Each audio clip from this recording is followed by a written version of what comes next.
오늘 우리가 함께 묵상할 하나님의 말씀은 이사야 63장입니다. 말씀 봉독은 1절부터 6절까지 하겠습니다.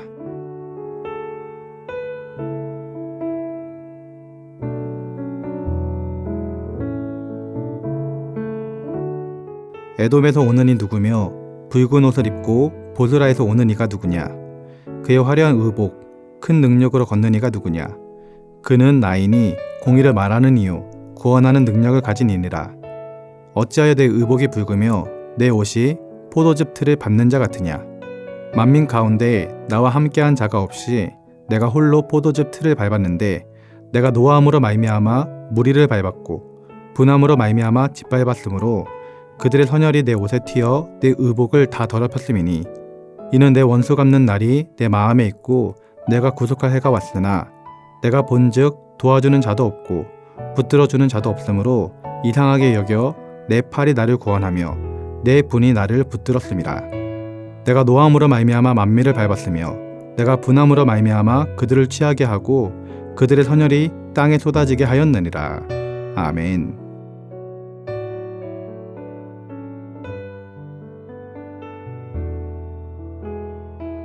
오늘 본문 1절 말씀을 보면 에돔에서 오는 이 누구며 붉은 옷을 입고 보스라에서 오는 이 누구냐? 그의 화려한 의복, 큰 능력으로 걷는 이가 누구냐? 그는 나이니 공의를 말하는 이요 구원하는 능력을 가진 이니라 라고 하였습니다. 지금 읽은 말씀에 나오는 에돔은 옛날에는 이스라엘의 형제국이었지만 나중에는 이스라엘을 끊임없이 괴롭혔던 민족입니다. 보스라는 에돔의 주요 도시로서 에돔 전체를 상징한다라고 볼 수 있습니다. 그래서 구약 성경에서 에돔은 보통 하나님의 백성들을 대적하고 하나님의 백성들을 괴롭게 하는 악의 세력, 내지는 사탄의 세력으로 여겨지곤 합니다. 하나님께서는 에돔에서 오는 사람이 누구며 보스라에서 오는 자가 누구냐고 물으시며 스스로 그는 본인이라고 말씀하고 있습니다. 또한 하나님께서는 당신 자신에 대하여서 공의를 말하는 이유, 구원하는 능력을 가진 이라고 말씀하고 있습니다. 이러한 본문의 표현은 하나님이 어떤 분이신지를 우리에게 알려줍니다. 오늘 말씀을 통해 하나님께서 어떤 분이신지를 살펴보는 시간이 되기를 소망합니다. 먼저 하나님은 공의의 하나님이십니다. 즉 심판을 행하시는 분이십니다. 우리는 이사야 60장과 61장을 통해 하나님의 백성을 향해 구원을 베푸시는 하나님, 밝은 빛으로 그들의 삶을 채우시고 그들로 하여금 회복해 하시는 사랑과 축복의 하나님에 대해서 살펴보았습니다. 이와 같은 내용과 비교할 때 오늘 본문의 내용은 어떻게 보면 급격한 반전을 이루는 것처럼 보이고 또한 갑작스럽게 그 내용의 색조와 뉘앙스가 어두워지는 듯한 느낌을 받게 됩니다. 그런데 이와 관련해서 우리가 한 가지 분명히 기억해야 할 사실이 하나 있습니다. 그것은 오늘 본문이 말하고 있는 것처럼 하나님은 구원을 베푸실 뿐만 아니라 심판도 행하시는 공의로운 분이라는 사실입니다. 오늘날 몇몇 성도님들은 하나님을 단지 구원을 베푸시는 사랑의 하나님으로만 이해할 뿐 심판을 내리시는 심판의 하나님으로 생각하지 않으려는 경향이 있습니다. 이와 같은 모습은 이스라엘 역사 가운데도 있었고 교회 역사 가운데도 있었던 일입니다. 과거 이스라엘 민족이 멸망하기 직전에 예루살렘 주민들은 공의로우신 하나님에 대해서는 관심이 없었습니다. 그래서 그들은 하나님의 심판을 받아들이지 않고 거짓 선지자들이 전하는 거짓 평안을 믿고 회개하지 않았습니다. 반대로 회개의 말씀을 선포하는 참된 선지자의 가르침에 대해서는 귀를 틀어막고 심지어 그들을 핍박하고 옥에 가두고 죽음에 이르게까지 하였습니다. 이로 말미암아 그들은 우리가 아는 것처럼 하나님의 심판을 받을 수밖에 없었고 결국 바벨론 포로라는 혹독한 심판을 받아야만 했던 것입니다. 이런 일들은 교회 역사 가운데도 있었습니다. 교회 역사 가운데 어떤 사람들은 하나님의 심판을 무정함, 무자비함으로 매도하였습니다. 그들은 심지어 구약에 제시된 심판의 하나님과 신약에 제시된 사랑의 하나님이 다른 분이다 라고 주장하기까지도 하였습니다. 그들이 생각하기에 신약에 나타난 자기 아들을 죽기까지 우리 인간을 사랑한 사랑의 하나님은 구약에 심판하시는 하나님과 똑같을 수 없다 라고 판단했었던 것이죠. 그러나 성경 말씀을 보면 그들이 얼마나 무지했는지를 알 수 있습니다. 우리가 너무나도 잘 아는 요한복음 3장 16절 말씀에서도 믿는 자는 멸망하지 않고 영생을 얻게 될 것이다 라고 말씀하셨지만 반대로 생각해보면 믿지 않는 자들은 멸망하게 될 것임을 말하고 있다는 것을 알 수가 있는 것이죠. 또한 복음서를 보면 예수님께서는 가식으로 똘똘 뭉쳐있는 바리새인들과 서기관, 그리고 제사장들을 향해서 하나님의 심판에 대해서 가르치셨습니다. 또한 예수님께서는 심판날이 있음을 명확하게 말씀하셨고 그 심판의 날에 있을 일들에 대해서도 분명하게 말씀해 주셨습니다. 더 나아가 만약 하나님께서 심판하지 않으시는 하나님이라면 사실 예수님은 이 땅 가운데 오실 필요가 없었습니다. 왜냐하면 하나님께서 심판하시는 하나님이 아니었다면 굳이 예수님 이 땅 가운데 보내서 우리를 대신해서 죽게 함으로 죄의 문제를 해결할 필요가 없었기 때문입니다.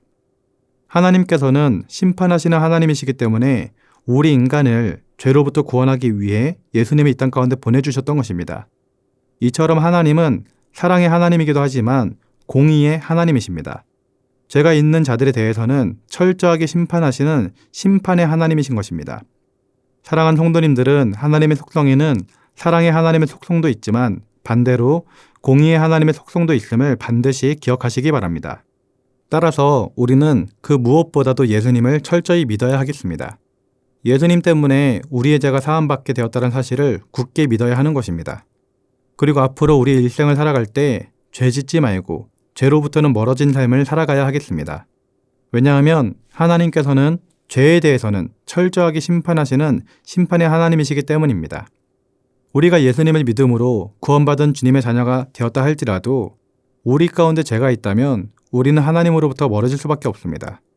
또한 하나님의 입장에서는 우리를 심판하실 수밖에 없는 것입니다. 심판하시는 하나님은 마음이 편할까요? 아마도 그렇지 않을 것입니다. 왜냐하면 하나님께서는 우리 인간을 너무나도 사랑하시기 때문입니다. 하나님은 공의의 하나님이시기 때문에 죄에 대해서는 심판하실 수밖에 없지만 우리를 너무나도 사랑하시는 하나님이시기 때문에 심판하시면서도 사실 더욱 마음 아파하시는 것이죠.